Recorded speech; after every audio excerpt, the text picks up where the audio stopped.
finest transportation we have ever known, and you think of words like newest and roomiest and best. But words alone are impersonal. Words alone can't tell the story of time and extra care that mean new concepts of comfort and of service. Words alone can't tell the story of the impact of the age of jets on all of us who travel, because that is a personal story. A story which, to be fully understood, must be personally experienced.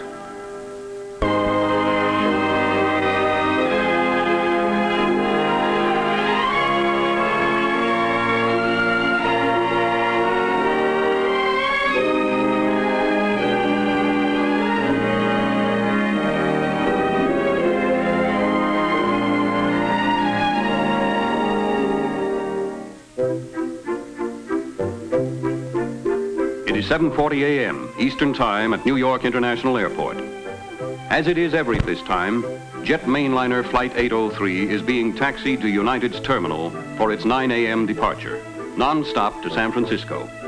Westward across the continent on 803, more than 100 people will be going from New York to fly along with us. New York has more than 1 million visitors a day, and those popular Jet Mainliner flights travel pretty full out of the big city. For that matter, jet mainliners are traveling pretty full from all points these days, because with jet speed and comfort, people everywhere, more than ever before, are heading for the airport and going places, to business appointments, to vacation lands, or to renew warm family ties. At the terminal, as usual, some passengers arrive a little early. And it's a good bet that you'll find first-timers on jet mainliners getting a preview of what's really new. They find that aft of the flight deck, the red carpet room stretches across the width of the plane and is an attractive entryway for first-class passengers as they board the plane and walk into the main cabin with its wide, two-abreast seating arrangement.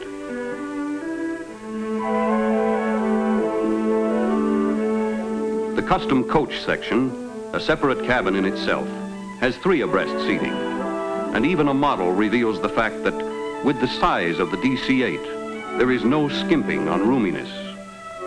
The coach lounge, an exclusive feature of jet mainliner transcontinental travel, also serves as a roomy entrance at the rear of the plane. Passengers for 803 have already checked in their baggage, and it's on the way to be stowed in one of the jet mainliner's spacious cargo compartments.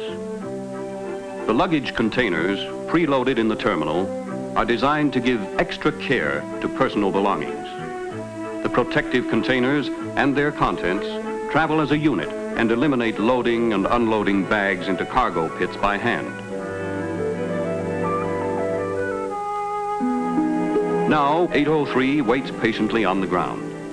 And yet, more than half a continent away, behind the scenes, at United's operating base in Denver, they already know 803's flight plan for every mile of its transcontinental journey. They know it because they made it at the largest airline weather and communications center in the world. From all over the northern hemisphere, the weather reports come in, from ships at sea and from aircraft, from Japan to the Arctic Circle. Basic weather data that can be translated into forecasts of weather and wind conditions up to 60,000 feet. It's a matter of taking the weather they're having in 1,001 different places and figuring out what that weather will be like at any given time along every mile of some 14,000 miles of United's routes.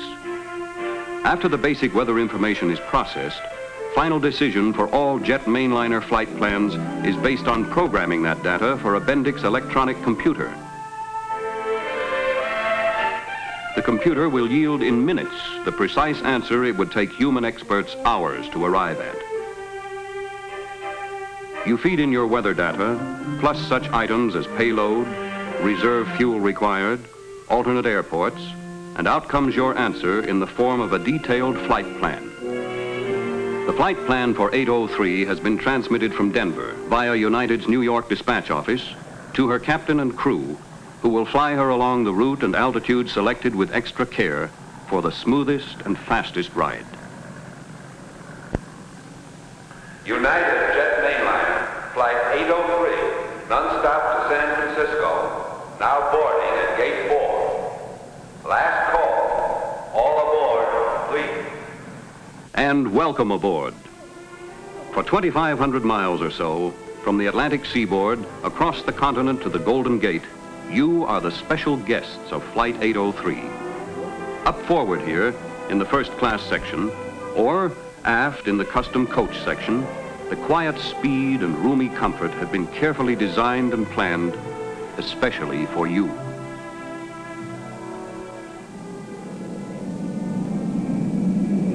United Jet Mainliner 803, United Wild Ground Control. Cleared to runway 31 left, wind northwest 12, altimeter 2972. Taxiway Bravo, left turn on outer perimeter.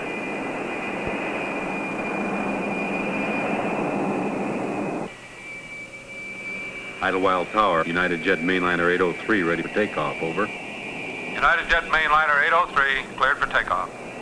Full commands 54,000 pounds of thrust. Ahead is open sky and the soaring wonder of jet flight.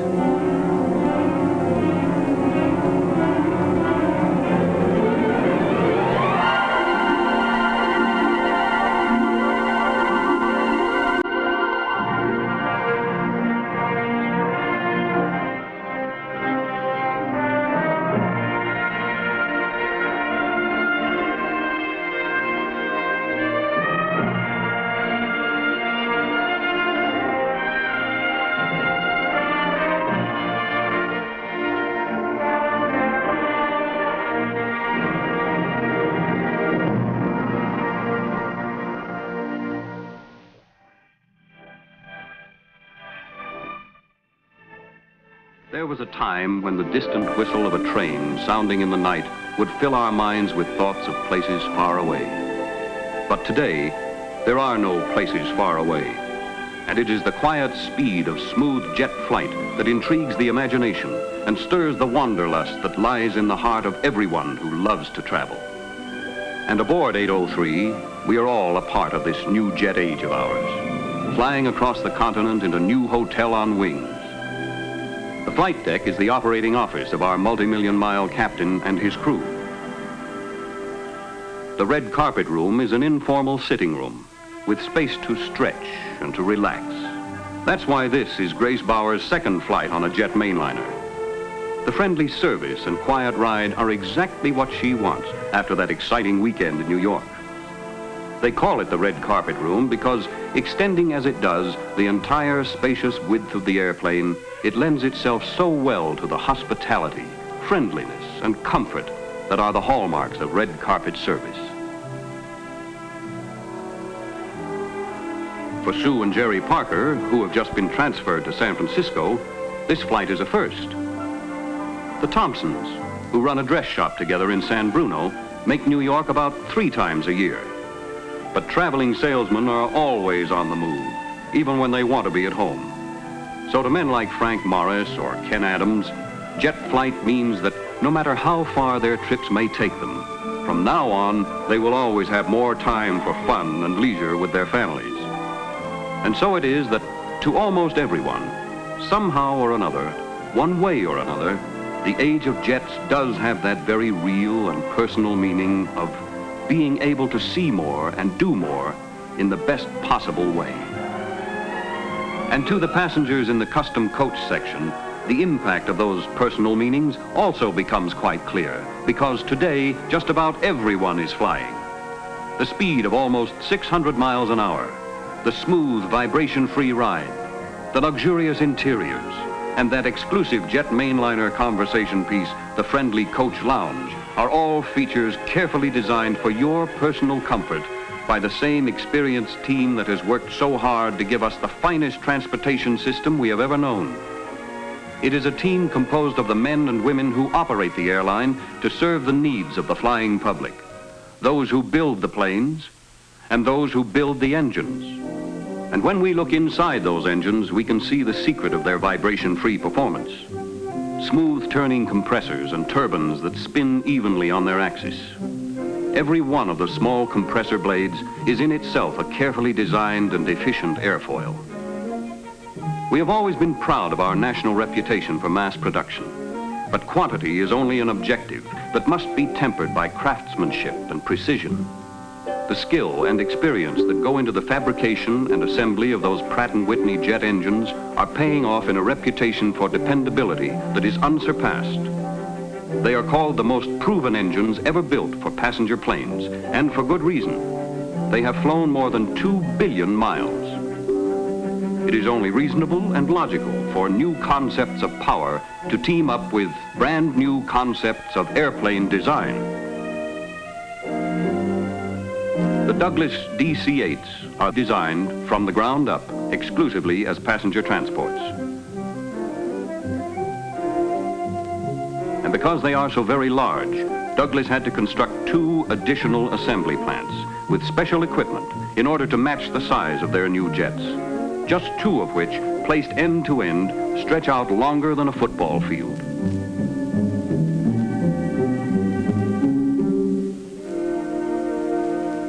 Because the DC-8s are the first of their kind, which have actually been designed exclusively and specifically for the needs and comfort of the people who ride them, they represent far more sophisticated facets of the art of jet design than speed and size alone. Systems tested and proved for function are also tested and proved for passenger comfort. Take the sound suppressors. More efficient at holding takeoff sound levels in the cabin to a minimum, they also incorporate special clamshell devices which close to reverse the jet thrust for smooth braking action during landings. And any way you look at it, the DC-8 is an inspiring fulfillment of its Douglas heritage, of planes whose dependability has earned such universal acceptance that Douglas has built more passenger transports than all others combined. The DC-3 dominated the lanes for 10 years and more and flew New York to San Francisco in 17 hours, 29 minutes. The DC-4 made the same journey in 15 hours and 45 minutes during the years of transition to the famous DC-6 series, which, pressurized for long-range over-the-weather operation, took 11 hours and 5 minutes.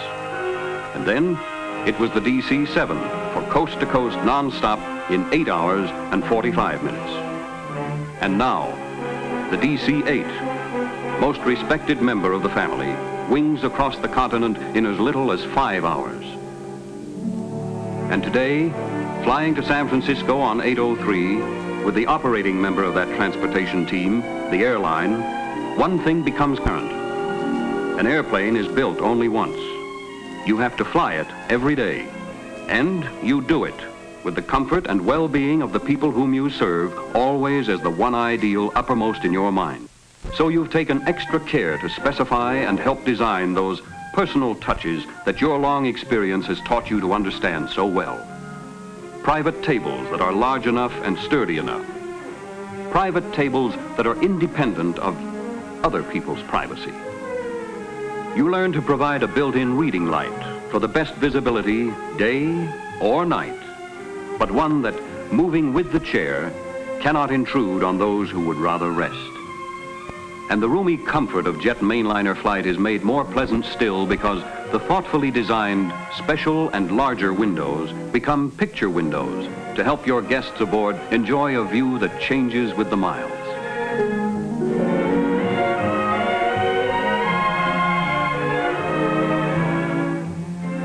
But when you operate an airline, there are many things you learn about the people whom you serve and how to satisfy their needs.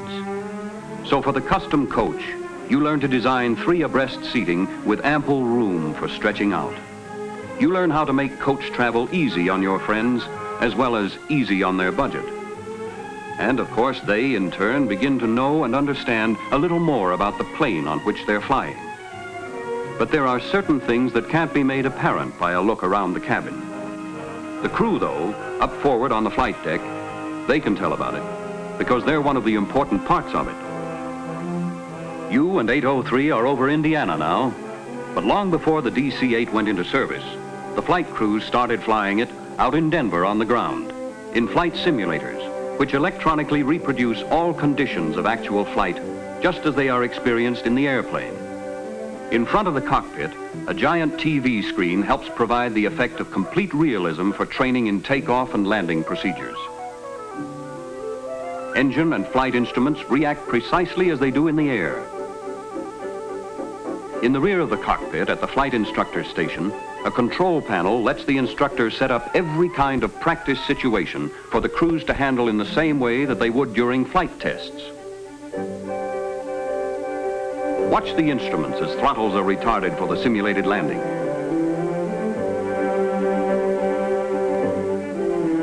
A couple of 100 yards away, the remote control closed-circuit TV camera moves in perfect synchronization with the controls during final approach.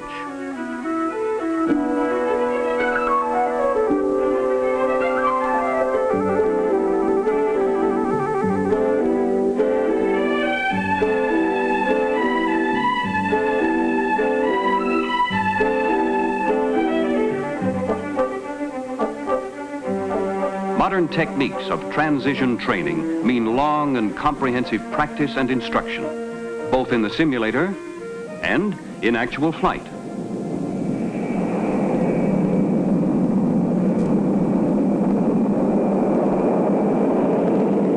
To men who know, it takes more than a fleet of airplanes to operate a jet airline. It takes depth in experience and in preparation, depth in planning and in training. And in the basic philosophy of company-wide training, the most important program always has been, and no doubt always will be, the emphasis on flight crew skills. It is a continuing program, and so men who have been piloting passenger transports for 10, 15, 20 years go back to school again. The cost? Over $10,000 per man. The time? As long as each individual member of the crew needs to pass the requirements of the Federal Aviation Authority and the even more exacting requirements of the airline for which he flies. So hour after hour, day after day, men and planes get to know and understand each other. Together they go through flight maneuvers far more severe than any that might be encountered in routine scheduled operation, until even these newest planes are familiar friends to the multi-million-mile crews that fly them.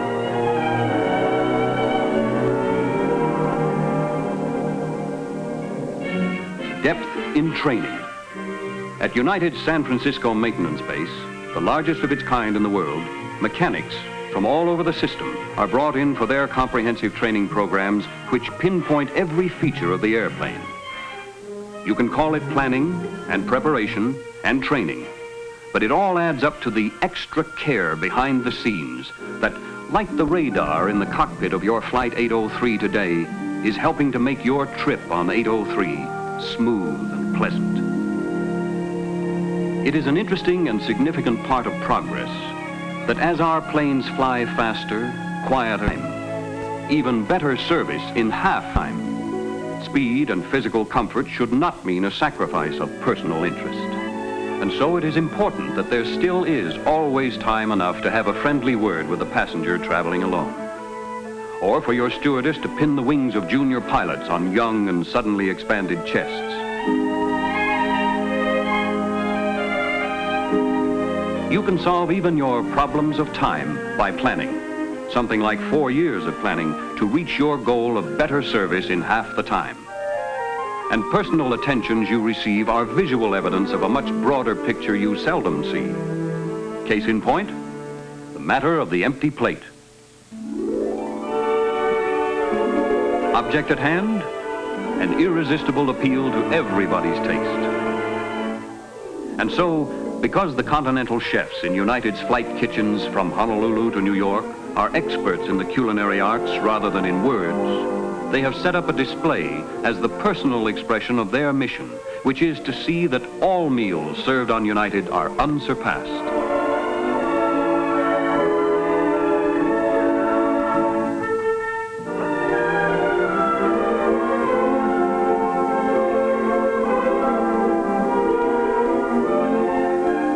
It is an unfair conspiracy by master chefs against those of us who have no strength of character at all. But any display would be incomplete without revealing a few of the wonderful things to eat that are prepared with extra care to be served you during flight time. A copper skillet breakfast with ham and sausage and tender steak, and that early morning coffee in a cup that's always full.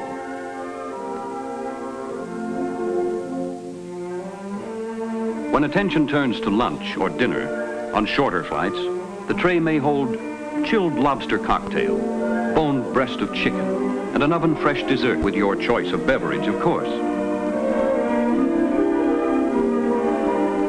A tasty alternate would be a refreshing soup and salad tray. All this behind the scenes, so that when it's eating time on 803 and your stewardesses in the custom coach section set those appetizing meals before you, forget about the fact you ever heard of diets. You can always blame that extra pound or two on obvious inaccuracies in that scale you'll weigh on next. This is your dinner hour, so enjoy those mealtime treats that have been prepared with extra care, personally for you. But most memorable of all on transcontinental flights is dinner in the first-class cabin, one of the finest dining places in the nation, where red carpet service makes each trip by air one more pleasant and enjoyable experience. The special full-course individual service may remind you of that popular form of friendly get-together called a progressive dinner party, where each separate course is served at a different place. But never before a progressive party that is a gourmet's delight and reaches out 1,000 miles and more.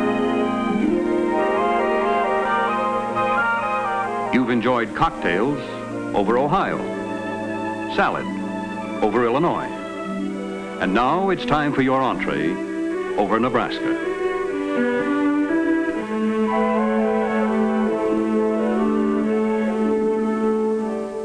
And when you're ready for your special dessert, say over Colorado, it will be, for some, a wonderful moment of decision.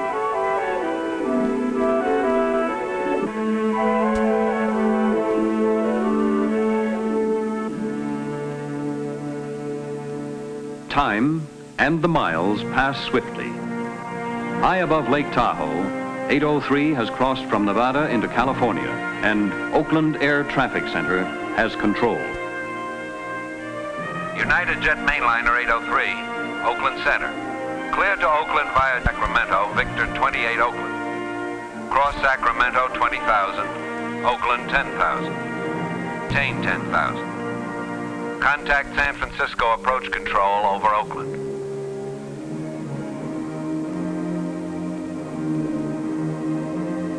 And now, San Francisco is almost below our wings, and it is logical to wonder if it is true when they say that as speed increases, our world is getting smaller.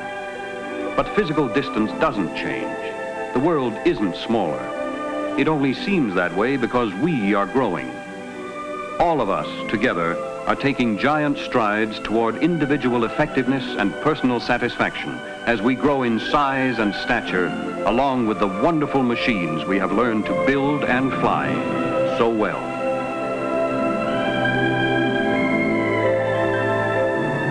San Francisco Tower, United Jet Mainliner 803, over the gap on final.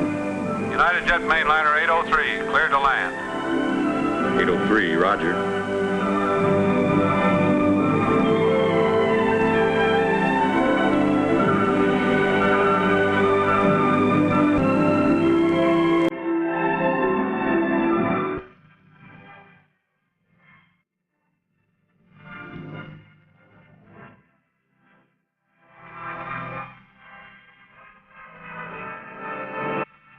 Yes, there is something special about what the best of the jets has brought us. Something which, to fully understand, we should personally experience. And now, on jet, wherever you may be, wherever you may go, to points east, to the Midwest, to the Pacific coast, or over the Pacific to Hawaii, speed, comfort, and convenience are opening broad new horizons of personal pleasure as we fly into a new and wonderful age of travel aboard the flight of our choice.